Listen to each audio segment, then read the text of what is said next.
Hello friends, வணக்கம். Welcome to Eva சமையல். இன்றைக்கி நம்ம சேனலில் மாத்திரையை வச்சு எப்படி ஈஸியாக பளிச்சுன்னு டாய்லெட்டை சுத்தம் செய்கிறது தான் பார்க்க போகிறோம்.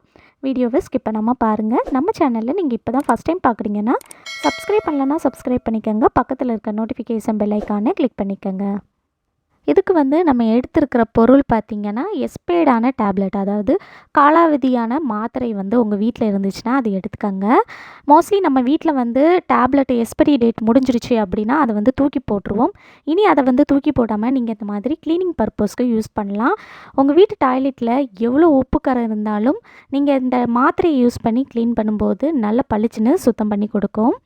நான் இந்த மாத்திரையில் ஒரு 5 மாத்திரை எடுத்திருக்கேன்.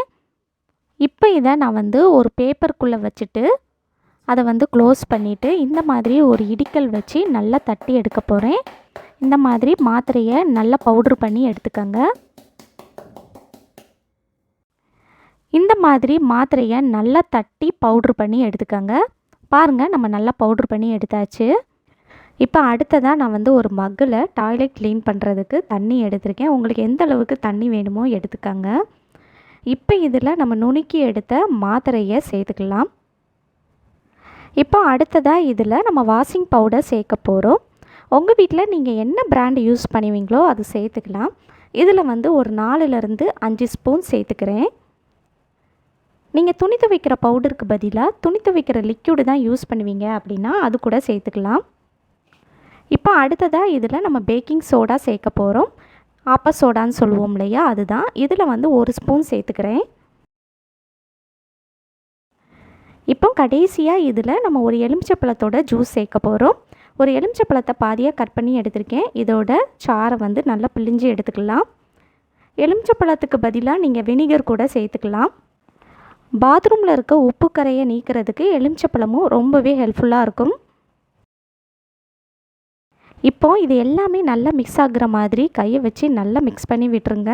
நம்ம சேர்த்த வாஷிங் பவுடர், பேக்கிங் சோடாலாம் தண்ணியில் நல்லா கரைஞ்சி வரணும். கையை வச்சு இந்த மாதிரி நல்லா மிக்ஸ் பண்ணி விட்டுருங்க. இப்போ பாருங்கள், எல்லாமே நல்லா மிக்ஸ் ஆகி நல்லா நுரையாக வந்திருக்கு. அவ்வளோதான், டாய்லெட் க்ளீன் பண்ணுறதுக்கு ஒரு சூப்பரான லிக்யூட் ரெடி ஆயிடுச்சு. இப்போ அடுத்ததாக நம்ம கடைகளில் ஜூஸ் பாட்டில், வாட்டர் பாட்டில்லாம் வாங்குகிறோம்னா இந்த மாதிரி நமக்கு பாட்டில் கிடைக்கும் இல்லையா, அதில் இருக்கிற மூடியில் நான் கத்தியை நல்லா நெருப்பில் வாட்டி 5லேருந்து 6 ஓட்டை போட்டு எடுத்திருக்கேன். இப்போ இதில் நம்ம ரெடி பண்ணி எடுத்த லிக்யூடை ஊற்றிடலாம்.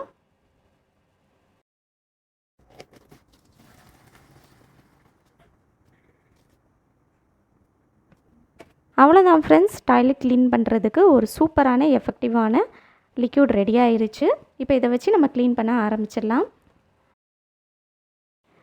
எங்கள் வீட்டு டாய்லெட்டில் ரொம்ப அதிகமான கரை இல்லை. உங்கள் வீட்டு டாய்லெட்டில் நிறைய கரை இருக்குது, உப்பு கரையும் அதிகமாக இருக்குது அப்படின்னா நீங்கள் இந்த லிக்யூட் யூஸ் பண்ணி க்ளீன் பண்ணி பாருங்கள். நல்லா பளிச்சுன்னு சுத்தம் பண்ணும். இப்போ இதை நம்ம டாய்லெட்டில் எல்லா பக்கமும் நல்லா ஊற்றி விட்டுடலாம். இந்த மாதிரி நீங்கள் எல்லா பக்கமும் நல்லா ஊற்றி விடுங்க.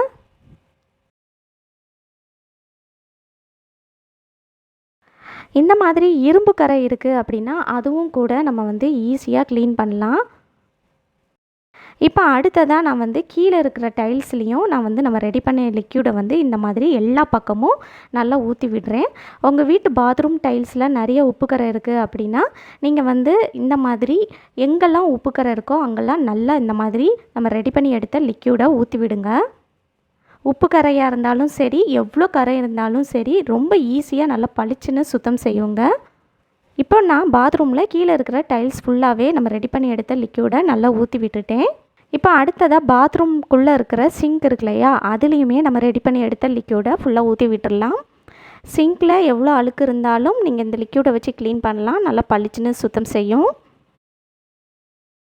இப்போ இதை ஒரு 15 நிமிஷத்துலேருந்து 30 நிமிஷத்துக்கு அப்படியே விட்டுடலாம், நல்லா ஊறட்டும். மினிமம் 15 நிமிஷமாவது அப்படியே விட்டுருங்க. 15 நிமிஷத்துலேருந்து 30 நிமிஷத்துக்கு அப்புறம் நம்ம டாய்லெட் க்ளீன் பண்ணுற ப்ரெஷ் இருக்கு இல்லையா, அதை வச்சு இந்த மாதிரி எல்லா பக்கமும் நல்லா க்ளீன் பண்ணி விடுங்க. இந்த மாதிரி எல்லா பக்கமும் நல்லா தேய்ச்சி விட்டிங்கனாலே எவ்வளோ அழுக்கு இருந்தாலும் ரொம்ப ஈஸியாக க்ளீன் ஆகிடுங்க.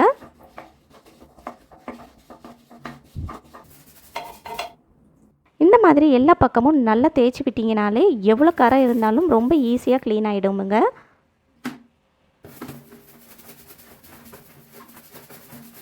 இப்போ நான் வந்து டாய்லெட் பேசினில் இந்த மாதிரி ப்ரஷ்ஷை வச்சு நல்லா தேய்ச்சி விட்டுட்டேன்.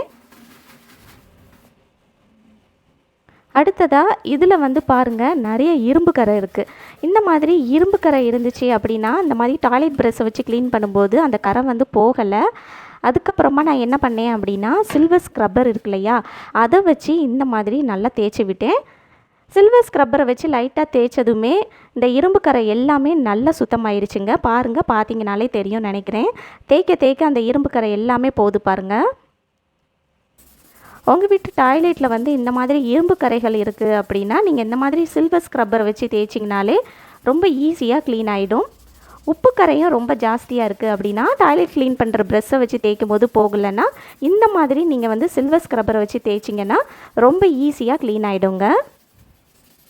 பாருங்கள் ஃப்ரெண்ட்ஸ், நம்ம தேய்க்க தேய்க்க அந்த இரும்பு கரை எல்லாமே நீங்கி வருது.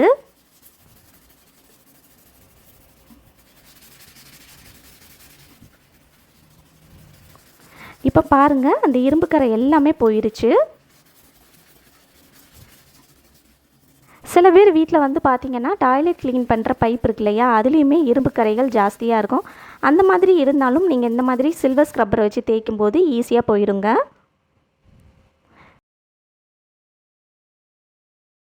இப்போ அடுத்ததாக நான் பாத்ரூமில் இருக்கிற சிங்க்லேயும் இந்த மாதிரி சில்வர் ஸ்க்ரப்பரை வச்சு நல்லா தேய்ச்சி விடுறேன். இதுலேயுமே கொஞ்சம் இரும்பு கரை இருந்துச்சு. பாருங்கள், தேய்க்க தேய்க்க நல்லா போயிருச்சு. எல்லா பக்கமும் நல்லா தேய்ச்சி விட்டுடலாம்.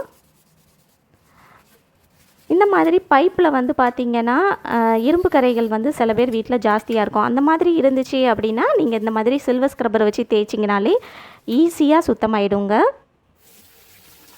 இப்போ அடுத்ததாக பாத்ரூமில் கீழே இருக்கிற டைல்ஸ்லேயும் நான் இந்த மாதிரி டாய்லெட் க்ளீன் பண்ணுற ப்ரெஷ்ஷை வச்சு நல்லா தேய்ச்சி விடுறேன். உங்கள் வீட்டு டாய்லெட்டில் நிறைய உப்பு கரை படிஞ்சிருக்கு, நிறைய இரும்பு கரை இருக்குது, கரைகள் ஜாஸ்தியாக இருக்குது அப்படின்னா நீங்கள் இந்த லிக்யூடை வச்சு க்ளீன் பண்ணுங்கள். நல்லா பளிச்சுன்னு சுத்தமாயிடும். இப்போ நான் வந்து எல்லா பக்கமும் நல்லா தேய்ச்சி விட்டாச்சு. நான் வந்து தண்ணியை வச்சு எல்லா பக்கமும் நல்லா கழுவி விடுறேன். இனி உங்கள் வீட்டில் எக்ஸ்பயர்டான மாத்திரைகள் இருக்குது அப்படின்னா அதெல்லாம் நீங்கள் வந்து சேர்த்து வச்சுட்டு நீங்கள் இந்த மாதிரி டாய்லெட் க்ளீன் பண்ணுறதுக்கு யூஸ் பண்ணிக்கலாம். உங்கள் வீட்டில் குழந்தைங்க இருக்காங்க அப்படின்னா அவங்க கையில் மட்டும் படாத மாதிரி மாத்திரையை வைங்க. பாத்ரூமில் மேலே இருக்கிற டைல்ஸ்லேயும் கரை ஜாஸ்தியாக இருக்குது அப்படின்னா நீங்கள் அதுலேயுமே இந்த மாதிரி நம்ம ரெடி பண்ணி எடுத்த லிக்யூடை வந்து நல்லா ஊற்றி விட்டு தேய்க்கலாம். எங்கள் வீட்டு டைல்ஸில் வந்து மேல் டைல்ஸில் ரொம்ப ஒன்றும் கரை இல்லை, அதனால் நான் அதில் வந்து க்ளீன் பண்ணி காட்டலை. பாருங்கள் இப்போ எந்த அளவுக்கு நல்லா பளிச்சுன்னு இருக்குன்னு. உங்களுக்கு இந்த டிப் பிடிச்சிருந்துச்சுன்னா லைக் பண்ணிக்கோங்க. உங்கள் ஃப்ரெண்ட்ஸ் கூடயும் ஃபேமிலி மெம்பர்ஸ் கூடயும் ஷேர் பண்ணிக்கோங்க. நம்ம சேனலில் நீங்கள் இப்போ தான் ஃபஸ்ட் டைம் பார்க்குறீங்கன்னா சப்ஸ்கிரைப் பண்ணலன்னா சப்ஸ்கிரைப் பண்ணிக்கோங்க. பக்கத்தில் இருக்க நோட்டிஃபிகேஷன் பெல் ஐக்கானை கிளிக் பண்ணிக்கோங்க. தேங்க்யூ.